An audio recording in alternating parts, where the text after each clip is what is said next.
Welcome to the Living Ageless and Bold podcast. Each episode, I bring you amazing women who inspire, educate, and share their experiences and journeys along the way.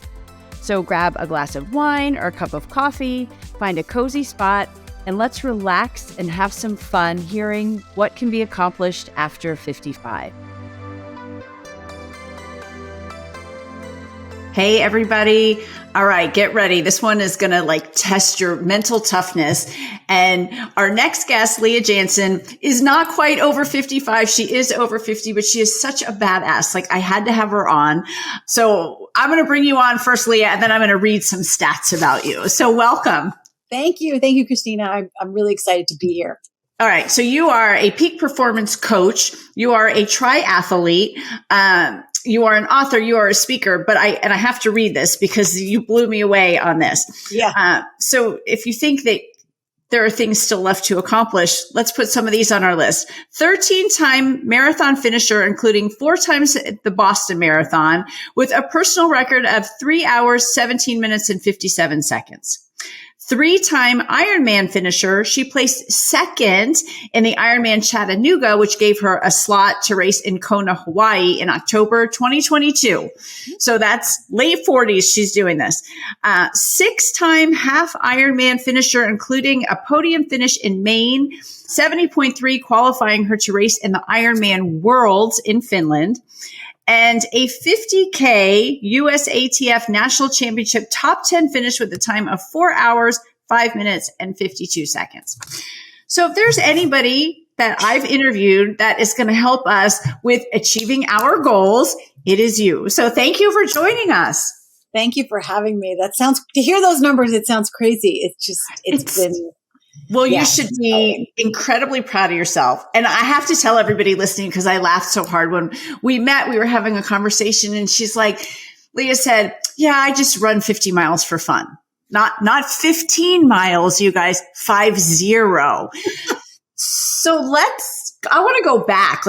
How does this person become this person? You've got to be really driven and disciplined to do an Ironman, to run 50 miles. I'm just blown away.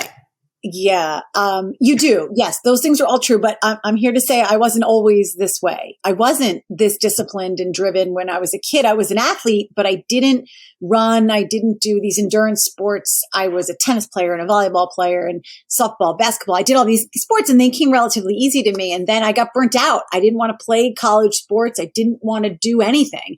And I think that was a major driving force behind my late in life success, because I had such unfinished business. It just was eating away at me that I never realized my potential.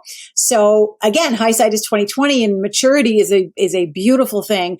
And I decided, I didn't run my first marathon until I was 42. I was late in the game. That's why I like to tell my story, because I want people to know I didn't swim a lap in a pool until I was 43 years old. I couldn't swim. I could swim to save my life, but I never was a swimmer. I never took a lesson. My parents were laughing at me. They said, "You're swimming? We didn't give you don't know how to swim." I said, "I know, because you never gave me swimming lessons. I have to learn now at 43, which is a very, very humbling experience." And how far do you swim in that? 2.5. An Ironman is a 2.5 mile swim. And I am a swimmer. So, okay. But I can't. Yeah, pre-COVID, I was swimming a lot. But that is a lot of swimming. And especially if you haven't done it. And a lot of my friends who've done, just the triathlon say that's the hardest part. It is the swimming part.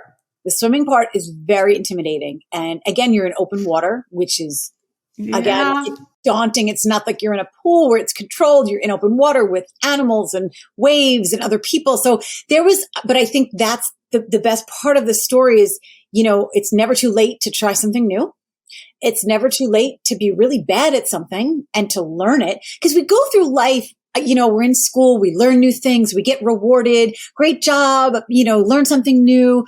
we become adults and that goes away. You don't get anything new. You don't do a lot of that sort of practice, and you go every day and you try really hard and you come. So I think I missed that experience, and I was enjoying the humbling experience of being new at something and sucking and learning from other people. And I was so driven, Christina. I don't know what was behind me. I was so driven to succeed and to learn and to be the best that I could be. Maybe because I didn't do that when I was younger, and I didn't want to have that regret that I had. So you had something left. I had something. Yeah, I had something left. I had some unfinished business. Let's talk about this. You have 4 children, right? So you're doing this and I'm guessing they were probably teenagers, late. No, well, when I started, they were little. My little one was only 3. Right now, she was 3 when I ran my marathon. So now they're between 11 and 19. So that's my age range, almost 20. So yeah, they were younger for sure. And that was I think that's also what was some of it. It was that was my hour alone. That was my alone time where I was not thinking about anything, laundry, feeding children, napping, all the things. I was in my body physically. I was running, I was swimming, I was biking, and I cherished that time so much, and I made it really count. I didn't waste it. If I'm going to train, if I get that hour from my husband to say, go do what you want to do, I was going to really make it count. So I think that's what changes. You have priorities, and it's important. Well, and I love that too for your kids, because you don't realize that until they're gone. Until they're done. I owned a retail store for a long time and have transitioned several times that, and especially my daughter, I have a son and a daughter, but my son recognizes it too, that they see you can be a mom and work and have a hobby. I don't even know if you call that a hobby. What do you call that? An identity outside of motherhood. Exactly. Exactly. And it's a really important lesson that you don't do intentionally, but they just see it. So it's great that you did that. And I think that was indirect, like you said. It was an indirect outcome. It was like, wow, I didn't realize they were watching me, and they were learning so much about discipline and hard work. And look at mommy, she really works hard and she cares about what she does. And there's more to her than she's not here just to serve us, Right. And I think that's an important lesson. But I cut you off. Oh, it's so important, because they're going to be, or could very well be, parents someday, or aunts and uncles, and where there's going to be somebody looking up to them, that it's important that they see that they're watching us. And I wanted to model the things I wanted them to do. I didn't want to ask them to ever do anything I wasn't willing to do. If I want my kids to work hard in school or at their sport or at their music or whatever, I do that with my things. If I'm modeling for them, I'm an example for them. They're watching how my work ethic is, and that I care about what I put out in the world. And I want them to care. I don't care how good they are. I just want their effort to always be there. It's what it's all about. Right. Right. And it's so important, especially now with, that generation's getting a bad rap, and I get frustrated because I'm like, no, not all the kids are like that. I agree with you. That's my pet peeve. Yes. Is that they give them such a hard time, and it's they not do. their fault. I know. Right. They can communicate. My kids do FaceTime, which, they're not just in their phones, but that's a whole nother topic that we can talk about. So how do you wake up one day and decide that you're going to run 50 miles? Again, you keep moving the goalpost, right? So you do an Ironman, and it's like, well, now what? And that's almost the downside. Is like how do you outdo that thing? I love running. That's my favorite, probably my favorite of all of the disciplines. And that's where I started. I started as a runner. So running marathon, the Boston Marathon and the marathon. So I just enjoy it. I find it to be, I like being outside. And again, I like seeing what I can do. I tell the students when I meet with them, why do I do this, guys? Like, I don't have to do this. I'm not getting paid to run these races. I tell them how nervous I get when I'm nervous before every race. Like, why am I doing this to myself? There has to be a reason. And I say to them, it's because I want to see what I can do. I still care about what I can do. It's me against me.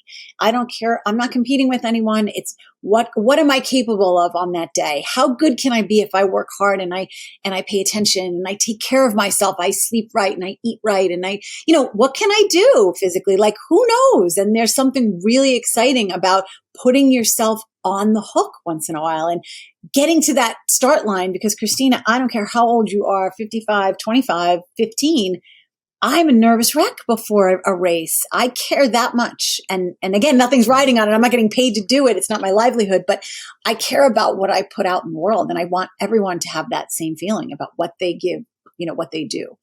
So that's kind of my story about how I run, why I run. And then you've turned this into a coaching business where and I'd love to know, what does that look like? Like, do you help people with these big goals, or do you help them just create a goal and get to it? All of that. What I realized was a lot of what was behind my success was my mindset, right? So it was a lot about these limiting beliefs that we have, these self-limiting beliefs. I'm too old. I'm too overweight. Right. I don't know enough about the sport. Everybody's faster than me. I'll never get, we have all these images in our head. We have the story we tell ourselves, Christina. And when I speak, I have this thing that's called, your story is no longer serving you. We have these stories we grew up with. I'm just not an athlete. I've never been. My PE teacher in 10th grade told me I couldn't run, and they've stuck with that. And that's they've used that to kind of protect themselves.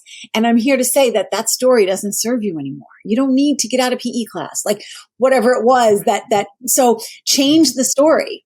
Change the story that that you can't. So I totally lost my train of thought, but I realized that mindset was behind it. And I realized I can do this.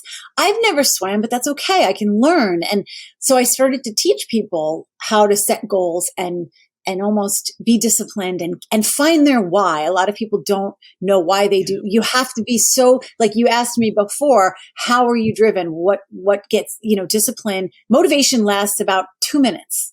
Everyone's motivated. They hear someone and that guy ran a marathon. I'm going to do that. And then 5 minutes later, that is gone. It's fleeting. But if you can lock into what drives you, what's your purpose? Why do you want to do this? And that's what I talk to clients about and athletes. And it can be athletes, but not everyone, because it's all the same stuff. Sports is life, and it's all related. So it's more about what drives you. For me, my children. I want to leave a legacy to my kids. I want them to watch what I've done. Like, I want them to tell their children, Grandma did the Boston Marathon 6 times and she went to Kona. It's like, wow. And then they can do that too. It's like so mindset and that developing that muscle, that mental muscle that we can go and train physically, but are we working on our self-talk? Are we working on how we look at things and approach things, and setbacks and adversity and injuries and commitments, time commitments and family, how to balance that and juggle it? It's difficult. And being that I've done it, I live it, I still do it. I understand the challenges, and I want to be there to support people, because I think they really do want to make a lot of changes and accomplish things. And I want them to do that. I'm in their corner and understand. And I've had clients say to me, this is so great. I get to talk about running all the time with you. Yeah. Like, no one else understands. Everyone's like, why are you running 26 miles?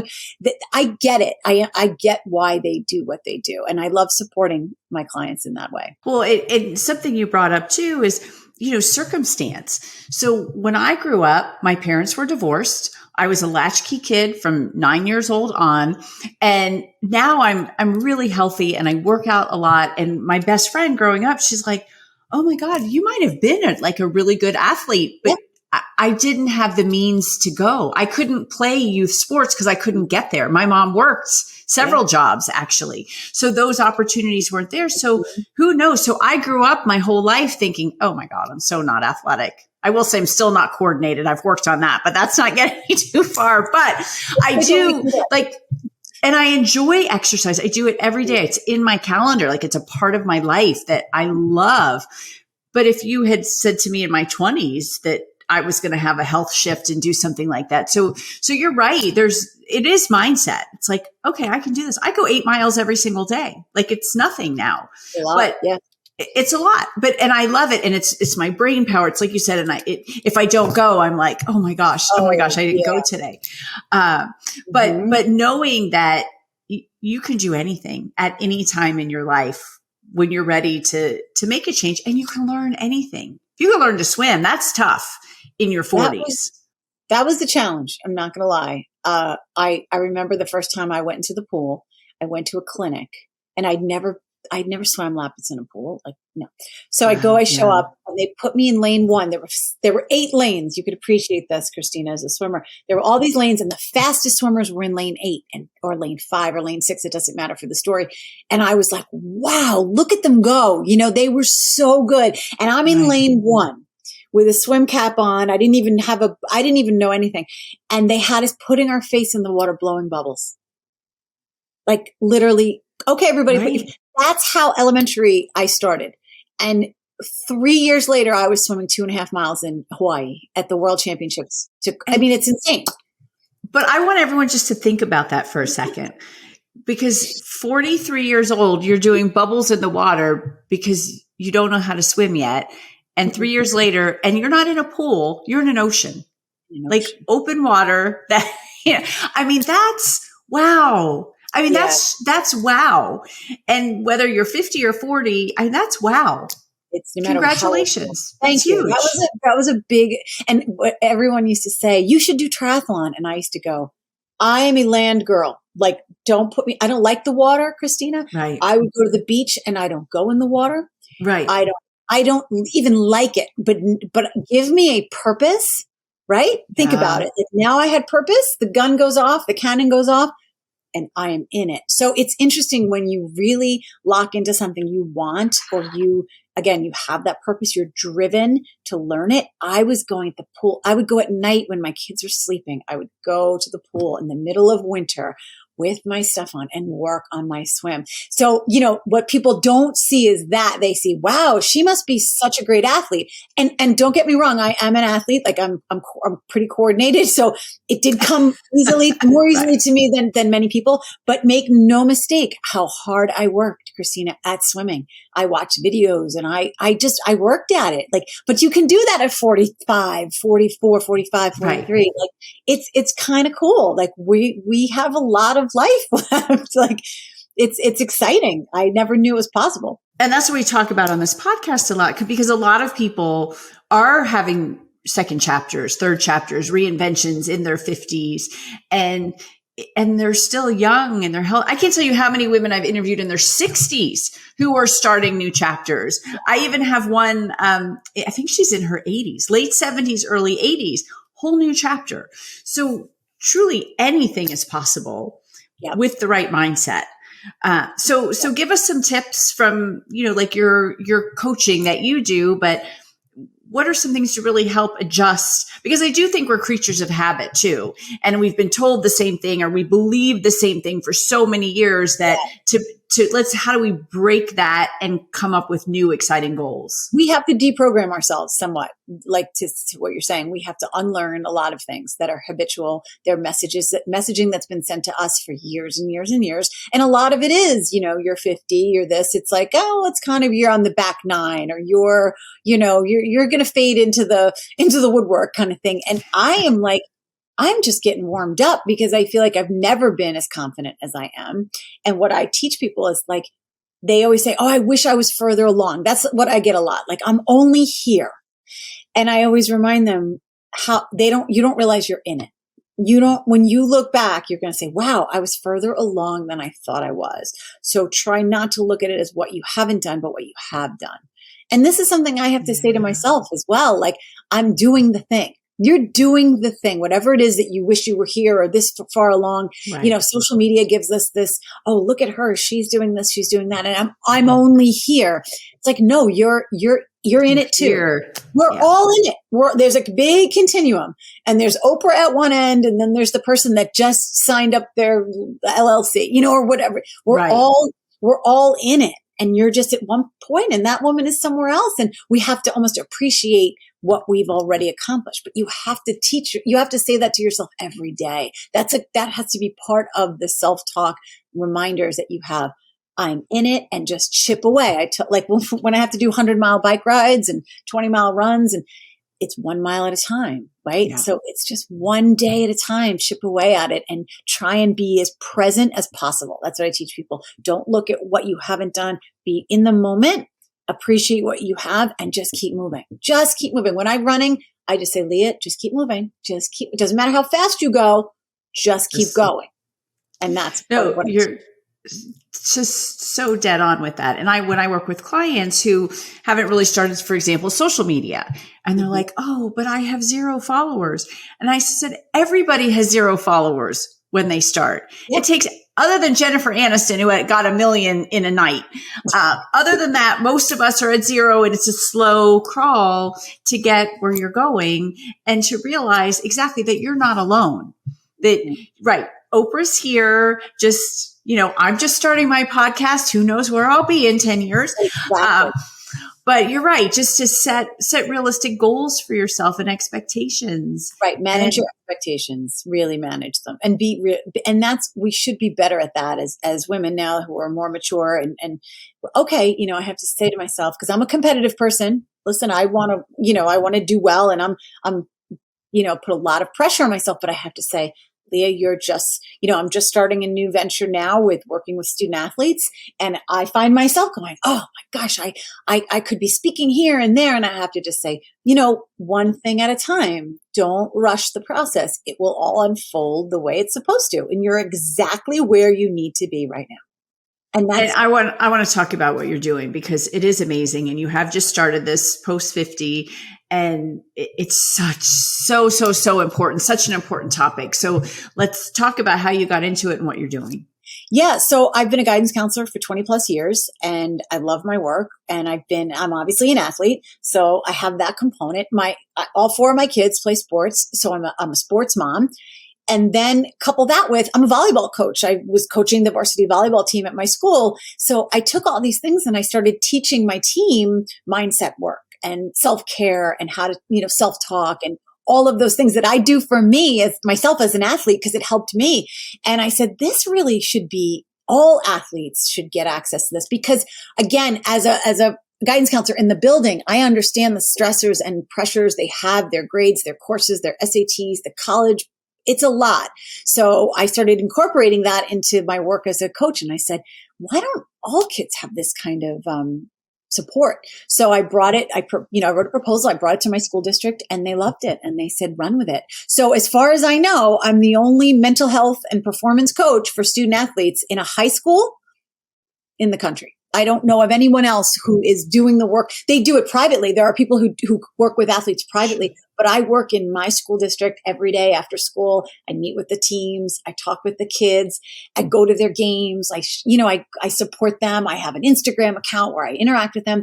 And it's been really, really fulfilling. So what I'm trying to do now, Christina, is broaden this and teach other school districts how to maybe create a position like mine for their school district and give those kids support, because sports now, it's so professionalized. Like it's going down into the high schools, like the colleges, and the college kids are struggling mentally with the pressure and the demands and NIL, name, image, and likeness. And all of these things are trickling down. And our high school kids, I have juniors in high school that are committed to Princeton and Villanova and Harvard and Navy and Brown, and they're 16. And it's just a tremendous amount on them with everything else. And so it's something I think the work is needed. And I think I want more people doing it. And I think there's a lot of men or women like myself and like I tell them, I'm an athlete. I'm out there training.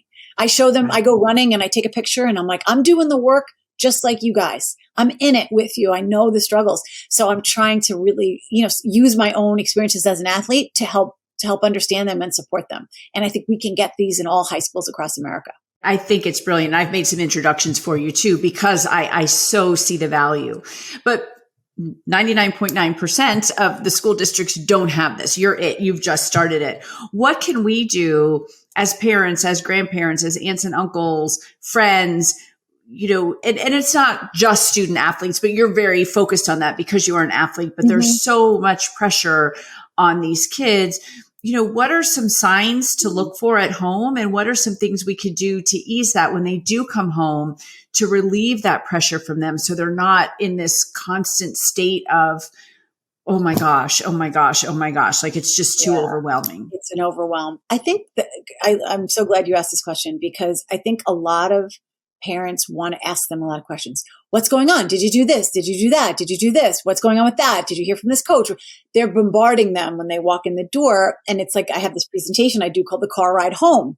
How to how to support your student athlete. Like when they get in the car after a tournament, don't start pointing out all the mistakes they made or making fun of their coach or blaming the ref or all these things.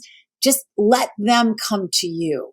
So I think it's a lot of parents want to talk about it with their kid. And I get it. I've got sports kids. I know. Yeah. And we have to be patient with them. We have to give them an opportunity to come to us. Open the door. Hey, how was your day? If you want to talk about it, let me know. I'm here. I'm here. I'm here. I'm here. Message over. Consistency is key. Don't judge them. Don't judge them. If they feel that you're going to come after them or criticize them, or they're not going to talk to you. Some signs are when kids no longer want to do the things that make them happy. They don't want to go to practice. They don't want to go with their friends. They're just they're not eating like they normally do. They just don't have that kind of look in their eye. Then you want to ask some questions and say, what's going on? Maybe get the school involved or just say, hey, let's find out here, because they may be afraid to tell you they don't love their sport anymore because you've been driving them their whole life and they're doing it almost for you. And they're afraid to tell you that. I'm just using that as an example. So we have to be listening and looking for other things other than just them coming home and saying, oh, I love everything. They're not going to do that. And also, like we talked about off air, these kids are different and we don't want to be judging them all the time. Like, oh, they're always on their phone and, they don't have any downtime. These kids anymore. They wake up in the morning, they're on their phone, they're in school, they're at practice. They go from practice to then maybe a band rehearsal or a lesson. Let's say they're not sports kids. Then they go to their night programs, their clubs, their activities. Then they have a tutor. They don't stop for a second. And the phone is on them all the time. And it's just constant. And I say to them, you're mentally tired as much as you're physically tired. Sure. And to recognize that, they're like, oh my gosh, you're right. So, just to understand and not judge them, because they're great kids. This generation's different. We have to embrace them. They're fabulous. They have a very different experience than we had. And instead of shunning them for it, you're always on your phone, and just say, I use my kids. I'm like, can you look something up for me? You're way better on that phone than I am. I do that. I do it all the time. Google this, Google that. That's all they know. They're digital natives. That's all they know. They were born. Now my kids I'm trying to think, I think my daughter got her phone. We left her in Canada to go to camp with her friend. She was probably in 3rd or 4th grade. So she had a phone at 8 or 10. And those phones then, we had the flip phones. They didn't have the internet like it did now. This is how fast technology is going. But you're right. That's all they know. That's how they communicate. That's correct. Is in that phone. We cannot constantly be condemning them for that. I work in a school, right? So it's all they don't know how to talk to each other. They don't know how to write. We have to stop expecting them to be different and start to appreciate their strengths and not criticize them for it. Like they're so sick of hearing everybody going, you don't know how to, we're coming at it the wrong way. We have to be smart about this or they're never going to talk to us. Like, so I don't let those things get, if they're looking at their phones, I don't say anything to them, at school, like let them do their thing. And then when they're ready, they're ready. Like, but let's give them what they need. They need a lot more validation. They're used to everything is instantaneous, right? They want an answer. It's instant. They want to know right away. That's this knowledge that it's at their fingertips. So whereas when I was playing sports and when you were doing stuff, someone told you to do something, you just did it. You didn't ask questions. You didn't have, there was no reason. There was no answer. Now they want an answer. So give them an answer. It's okay.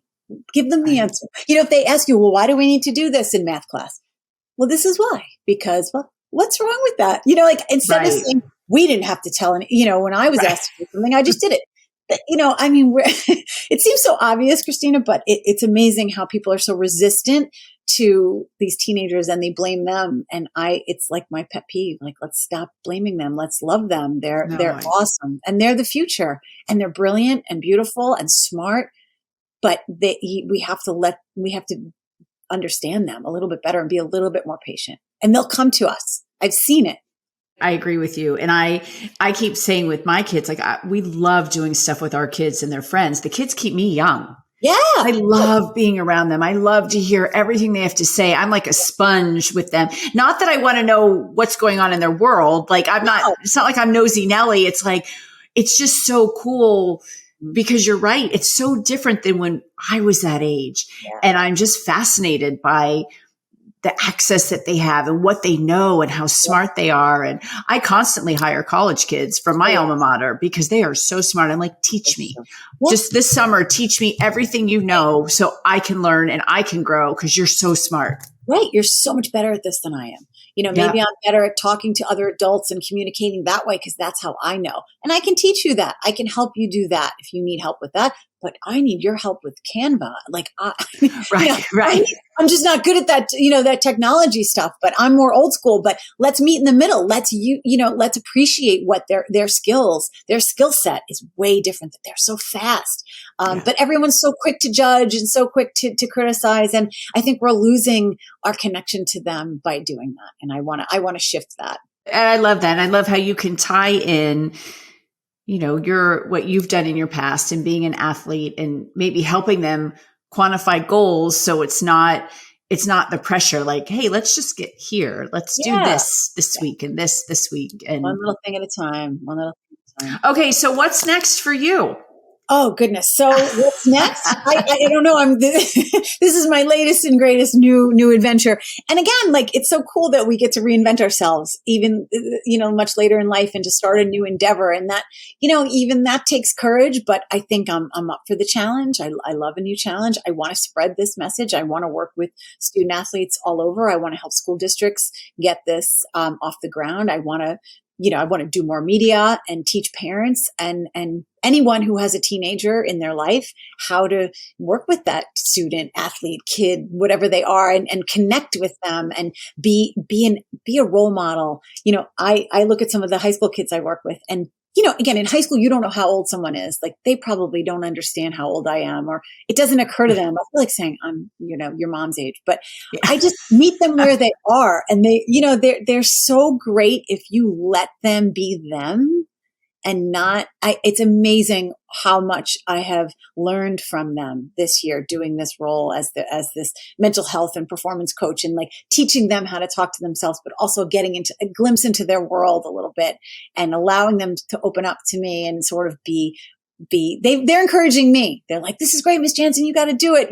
So I'm really looking to branch out to meet with more schools and take this on the road and hopefully teach other people how to create their own position like this in a high schools all over. Cause I think it's needed. I think it's need support. So needed. And I'm so glad you started this.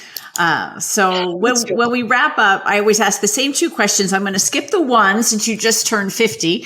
But the second one is, where do you see yourself in 10 years? 10 years. Oh my gosh. That's 60. Doing a lot of speaking. I love to speak. That is probably my favorite thing. If I'm not running. Well, you could run to your speaking engagements. I can run to I would love to speak in cities and then run there, like run a race and do a speaking gig in a city. I do want to do more speaking and more, maybe a book. I really would love to get a book.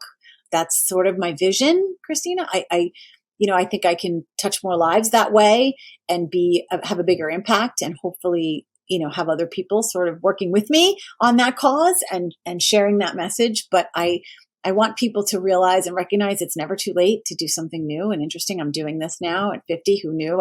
If you asked me 10 years ago, I wouldn't have. If you asked me 10 years ago if I was going to do an Ironman, I would have laughed at you. So learning that from 40 to 50, what I've done in those 10 years is unbelievable. So I look forward to the next 10 years. I'm open to whatever life direction is going to send me. So I'm up for it. I'm ready.